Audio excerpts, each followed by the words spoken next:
When you're taking the SAT or ACT, is there an easiest month? Is there a month or a test date that will be the easiest test for the year? And the answer to that is no. So no month's test is easier than any other month. This is a myth. It does not matter when you take it. It doesn't matter what other students are taking it, right? So you might theorize, for example, that since in October, mostly that will be seniors taking, let's say, the SAT or the ACT, you might theorize, well, then therefore the test should be harder because more older students are taking it, but it doesn't matter. I won't go into the details about why it doesn't matter. So it suffices to say that it just doesn't, because the SAT and ACT have ways to correct for that, so that no matter when you take the test, no matter if the test is a slightly harder version or a slightly easier version, you always will get the score you deserve when you take the SAT or the ACT. So you want to select the test date that works best for your situation, not based on any kind of theory about when the best time of year is to take the test. A few things to keep in mind in terms of when you are picking your test date. Students generally do their best work on the SAT or ACT in the spring of junior year and the fall, especially fall of senior year, because that 6 months can make a huge difference at your age. When you are a teenager, your brains and bodies are developing at such a rapid rate that sometimes 6 months can make all the difference when it comes to your intellectual maturation, how well you can focus, how well you can prepare, all that good stuff. So I know a lot of times students want to finish it as quickly as possible, try to get it done by the winter of junior year, right? Get it done so that you've got time for your APs and whatever else you have to do, right? You don't have to worry about it in the fall of senior year when you're doing applications. And sure, that would be nice, but generally I advise students not really to plan on that, to actually plan on working the process. And I'll lay out a basic plan for you in a second, but work the process, do what you have to do to prepare for a solid showing in the spring of junior year, and then maybe even fall of senior year, depending on how you do. So you want to plan. So yes, the junior year especially, is really busy, but you want to plan and you want to integrate all the other things you're going to have to do. So SAT and ACT, subject tests for the SAT, if that's something you have to do. Of course, you're going to have your AP exams if you're doing APs in May, and then other projects, responsibilities, classes, whatever it might be, sports, whatever you've got on your schedule.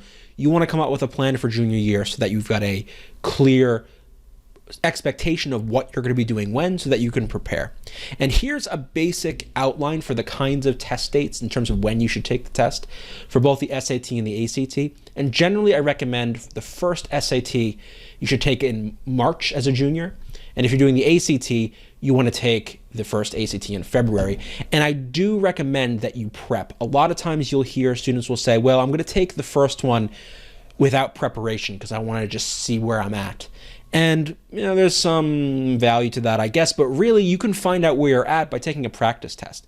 It's probably not a great idea to use one of your sittings, one of your 2 or 3 sittings, as almost like a throwaway. It's best to prep, take a practice test or 2 to get an idea of where you're at, and or do some preparation so that your first go is a creditable attempt. It's not just kind of a throwaway. So do prep for those, but that will be your first.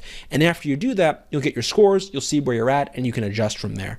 So the second test then would probably be in June for juniors, or June for both SAT and ACT. And here's where you're going to really prepare based on your results on that first test. In addition, if you are taking APs, most likely you would have done those in May, right? So you'll have passed all that by. You can focus primarily on the SAT or ACT. You'll also want to keep in mind, though, how your subject test might work out. You might, for example, doing the subject test in, say, chemistry, you might want to do that in May, maybe June. You might want to flip it. So again, this is a rough outline. It's a baseline, but it's definitely a good place to start when you're setting up your plan.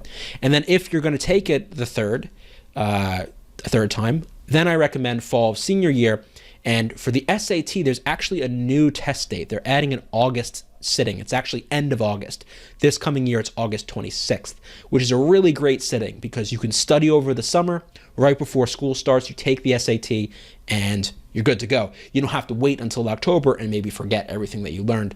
And for the ACT, there's a September day, which has always been. Same kind of idea. Beginning of September, prep through the summer, You won't have to worry about school and other stuff getting in the way. You can take it right when you're fresh. So that would be probably your best bet at your highest scores, assuming you're taking it a third time, assuming you have to. So this is going to mean your most intense prep then will probably be over that summer, leading into these 2 test dates. So again, this is just a baseline. You want to adjust this based on your needs, your goals, your requirements. So I do stress, though, come up with a plan no matter where you are, no matter if you're a junior right now or if you're going into junior year next year, come up with a plan so that you know, this is my test dates for the SAT or the ACT. These are the subject tests I'm going to take. These are the dates. These are my APs I'm going to have to do. Here are my other responsibilities. So you have a very clear plan, and you can therefore prepare for the test the way you need to and give your best shot at each one of those settings. To learn more about Reason Prep's SAT, SAT subject test, and ACT video courses, go to reasonprep.com/enroll, and you can find the link in the description below the video.